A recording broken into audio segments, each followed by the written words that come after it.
Docteur Yambitimba, bonjour et bienvenue sur Abeka Matin.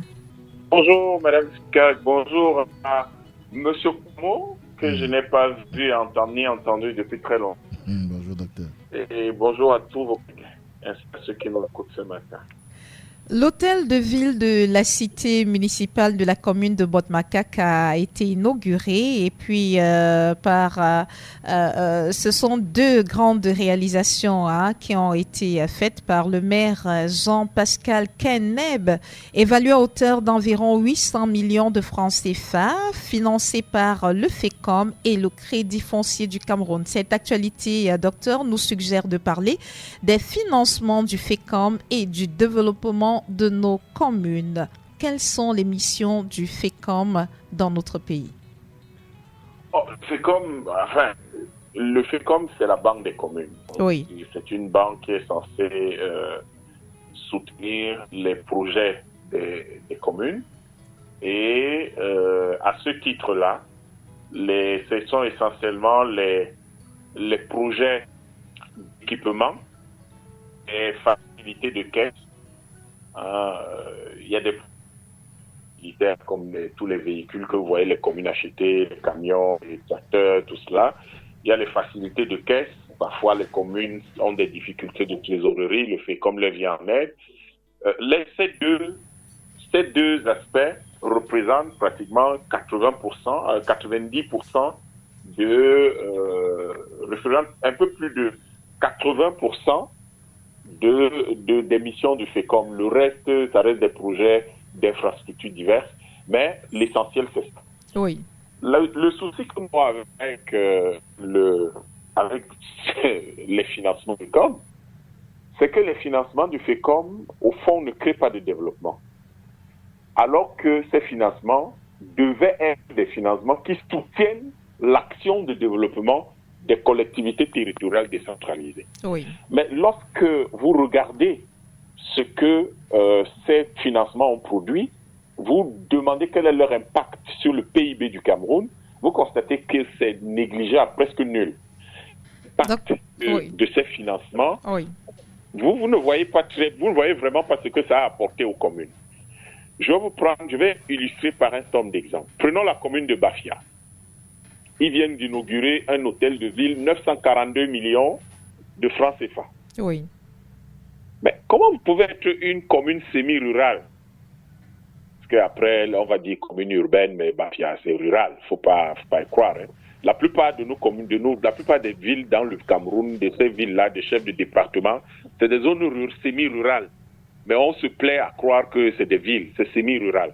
Donc, prenez une ville comme Bafia, qui reçoit 942 millions de francs CFA de financement et qui les prend et qui les enterre dans un hôtel de ville parce que le maire va aller dire qu'il a construit un hôtel de ville. Non!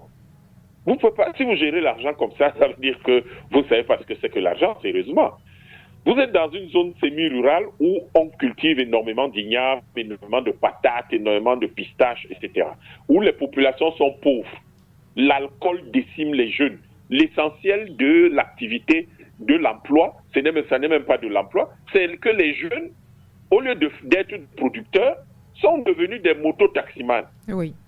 Donc, quand vous regardez ça, quand vous êtes maire, votre vision, c'est quoi pour cette ville? C'est de construire un hôtel de ville et de dire, j'avais construit l'hôtel de ville. Vous avez créé combien d'emplois en faisant ça?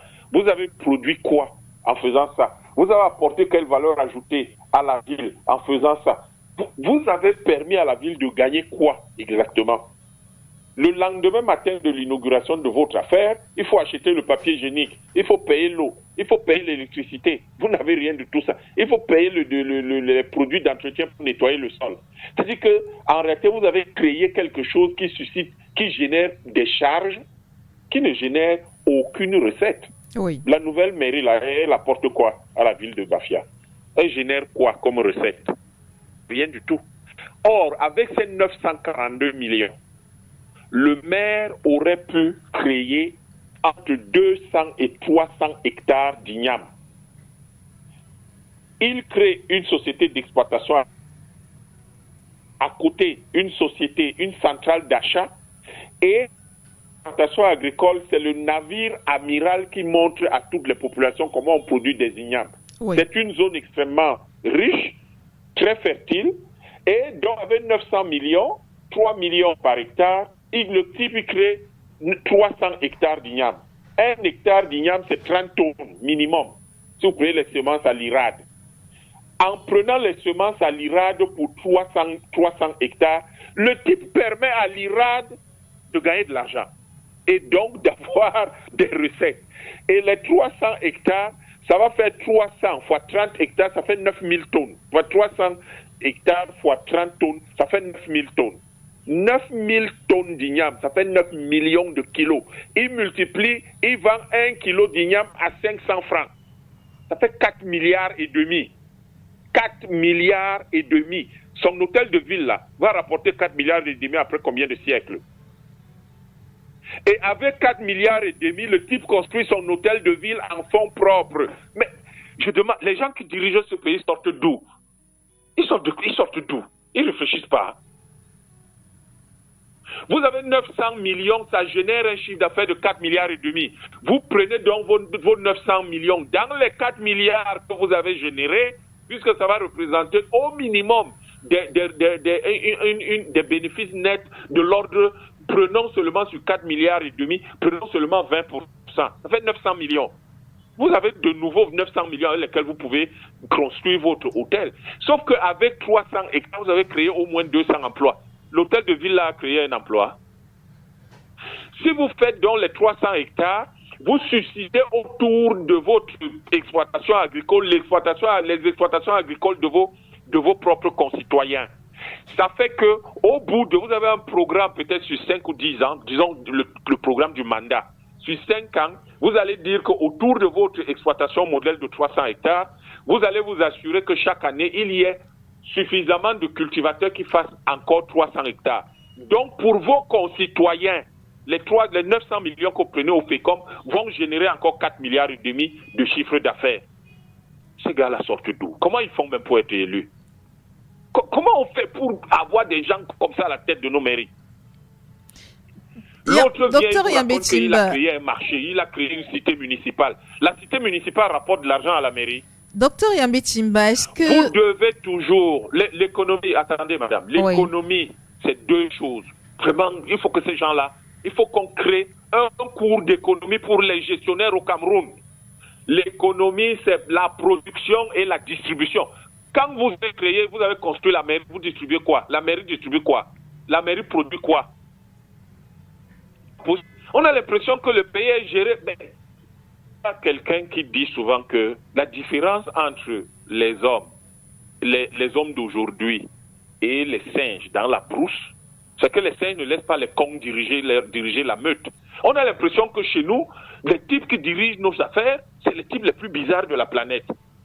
Vous prenez 900 millions, vous mettez dans le béton, alors que ça peut générer 4 milliards et demi de chiffre d'affaires, desquels vous tirez 900 millions, et vous pouvez donc, c'est un fonds revolving que vous créez. Ça veut dire que chaque année, vous pouvez avoir 900 millions pour créer encore une activité qui peut avoir encore un chiffre d'affaires de 4 milliards et demi. Voilà comment vous développez votre commune. Voilà comment vous transformez votre commune en une commune développée. Mais les types sont là, il y a des ministres qui viennent à l'inauguration, les gouverneurs, les préfets, les gens qu'on appelle pompeusement élites extérieure et intérieure. Ce n'est pas seulement de ce tête de ville. J'ai pris ça la dernière tête de ville inaugurée, je crois, la semaine dernière ou il y a 2 semaines.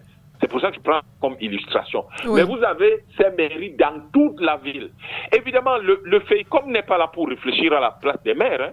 Le FECOM, vous demandez l'argent, vous lui dites comment vous allez rembourser. Le FECOM vous donne l'argent. C'est à vous, les maires, de réfléchir. Un type se lève et dit, j'ai construit un marché pour ma mairie. Votre marché que vous avez construit dans votre mairie, là, ça rapporte quoi? Vous dites que c'est un marché agricole. Vous commencez par vous, le maire, à produire d'abord des denrées agricoles. C'est ça qui soutient, c'est ça qui motive, soutient la production dans votre propre commune. Et vous créez la centrale d'achat dont je parlais tout à l'heure, qui rachète totalement les productions de tous vos concitoyens, ce qui est sur des revenus réguliers et sûrs. Et vous, la mairie, vous vendez et vous dégagez donc de l'argent. Là où vous avez peut-être la centrale d'achat, parce que vous pouvez acheter les produits de vos concitoyens, ça vous permet peut-être d'avoir seulement 10 ou 5%. Mais avec ça, vous construisez toutes les mairies que vous voulez. Et après, vous pouvez donc construire le marché. Mais vous construisez d'abord le marché et vous attendez que les gens produisent pour venir vendre. C'est quoi cette approche économique dans notre pays? C'est la même chose qu'on fait. C'est-à-dire que des types se lèvent et disent « Ouais, on va construire l'autoroute ». Vous produisez le bitume chez vous. Vous construisez l'autoroute, vous produisez un seul engin qui permet de construire l'autoroute. Vous dites que vous voulez construire l'autoroute. L'Alucamel a l'aluminium. Est-ce que les garde-fous qui sont en aluminium, vous avez construit l'usine pour fabriquer ces garde-fous? Non. On importe tout. On immobilise de l'argent. On ne produit rien. On ne distribue rien. On ne crée aucune valeur ajoutée. Et les types sont là tous les jours, ils vous parlent d'économie. C'est quelle histoire ça? Donc, c'était un prétexte en parlant de ces financements du FECOM et de la façon dont les mairies se financent, pour dire vraiment il faut arrêter cette médiocrité dans la gestion de nos pays. Si vous prenez une ville comme Douala, on veut faire un BRT. Vous voulez faire un BRT, vous avez construit l'usine qui vous permet de fabriquer les bus? Non. Est-ce que vous avez construit une petite usine pour avoir du bitume? Non. Est-ce que vous avez construit même une petite usine, ne serait-ce que pour habiller les fauteuils des bus? Non. Vous voulez alors faire le BRT, pourquoi? Pour faire quoi? Pour importer, immobiliser notre argent, le jeter par les fenêtres? En 2008, la Chine avait 2000 km de trains à grande vitesse. Ils ont utilisé ces trains à grande vitesse, en fait, les tests pour maîtriser la technologie. Entre 2008 et 2024, ils ont fait 130 000 km de lignes de train à grande vitesse. C'était quoi le secret, Dr Yambé Timba? Voilà, Dr Yambé Timba, que nous avons du mal à avoir. Voilà, Dr Yambé Timba, vous êtes avec nous? Vous m'entendez encore? Oui, Allô? nous entendons. Oui, docteur. Ah, d'accord. Donc, je disais que la Chine fait 100 000 km en 16 ans, 130 000 km de train à grande vitesse, parce que la Chine maîtrise la technologie, produit les équipements, les machines, le matériel, et peut donc facilement construire. Ici, tout le monde se lève, fait le BRT. Il n'a même pas une petite usine pour faire une vis, même un boulon. Mais il veut faire le BRT. L'autre s'en va, il construit un hôtel de ville, 1 milliard. La commune, il n'y a même pas un petit quelque chose fait, ne serait-ce que, il n'y a même pas une bonne carrière de sable. Il n'y a même pas une bonne... C'est-à-dire que vous vous demandez, mais ces gens-là, qu'est-ce qui passe dans leur tête? Ce n'est pas comme ça qu'on gère un pays. Docteur Yambé Timba. Des types qui se lèvent. Est-ce que, docteur Yambé Timba, est-ce que cette façon de rendre prioritaire la construction des hôtels de ville plutôt que la mise en place des plantations qui pourraient générer des emplois et même des structures de transformation et même des centrales d'achat n'est pas liée au fait que certains de ces responsables à la tête de nos communes soient élus, pas forcément par les populations, mais soit très souvent poussés à ces postes par des élites locales? C'est une excuse qui ne tient pas. Parce que si les peuples le veulent, les gens vont arrêter d'aller au bar tous les jours, de bavarder en passant leur temps. Voilà près de 2 ans. Si vous demandez aux Camerounais aujourd'hui, ce dont nous sommes en train de parler là, vous leur demandez, la grande majorité, ils ne savent pas que c'est ça qui est en train de se passer. Mais si vous leur demandez ce que Eto'o a dit ou n'a pas dit, ils sont au courant. Ce que moi, le Combé a dit ou n'a pas dit, ils sont au courant, ils vous disent. Ils vous racontent même une longue histoire pendant 10 heures. Les gens sont dans la futilité, ont détruit leur pays, et ils sont là, ils croient que leur pays va se relever parce qu'ils prient beaucoup Dieu. Monsieur, si vous ne construisez pas votre pays, non, ce sont les indigènes évolués qui ont pactisé avec ceux qui ont colonisé votre pays. Si vous ne faites rien, ils vont détruire votre pays. Et demain, pendant ce temps, les Français sont en train d'annoncer qu'ils vont revenir avec des armées coloniser les Africains. Les gens qui nous écoutent, ils sont au courant. Ils ont écouté le chef d'état-major des armées françaises raconter ça. Ils sont au courant.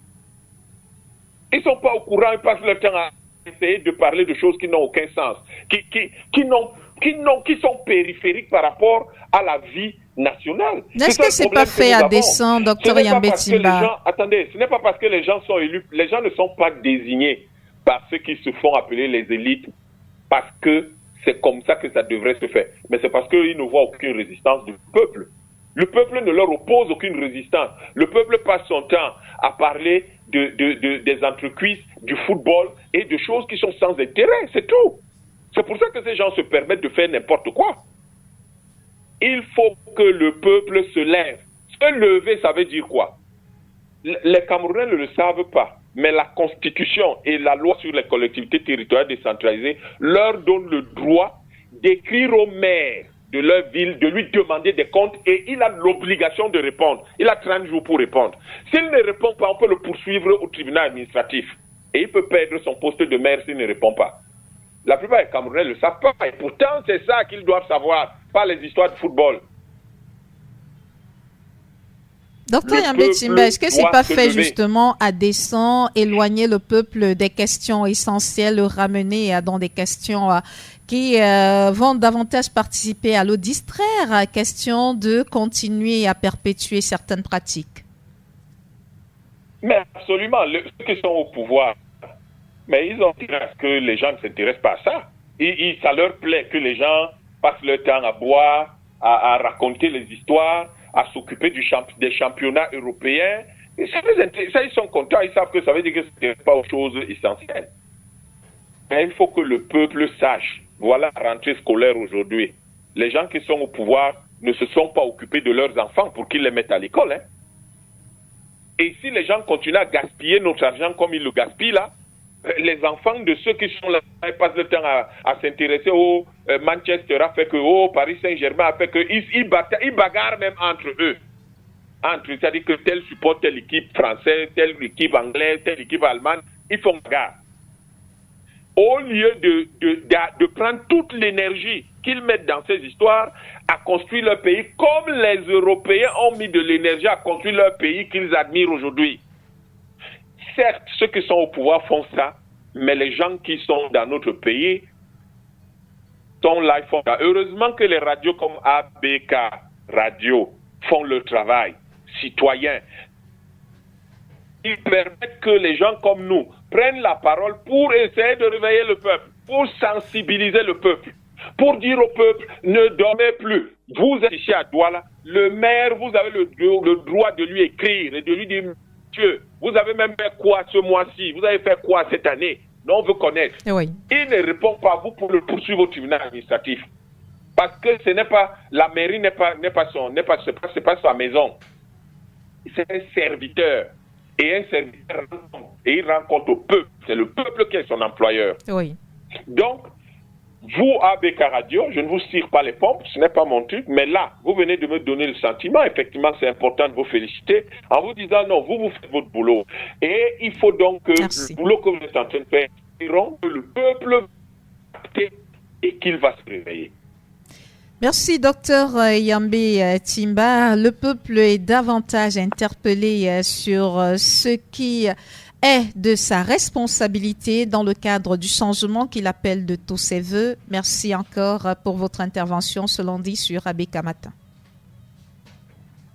C'est moi qui vous remercie de tout cœur, qui remercie ceux qui nous écoutent et qui espèrent vivement à travers ce travail que nous faisons tous les lundis matins que le peuple va se réveiller et se dire mais au fond, notre pays peut être beaucoup plus riche qu'on ne le croit parce que si vous prenez simplement la commune de Bafia, ils auraient pu générer 9 milliards chaque année en produisant des ignames grâce au financement du FECOM.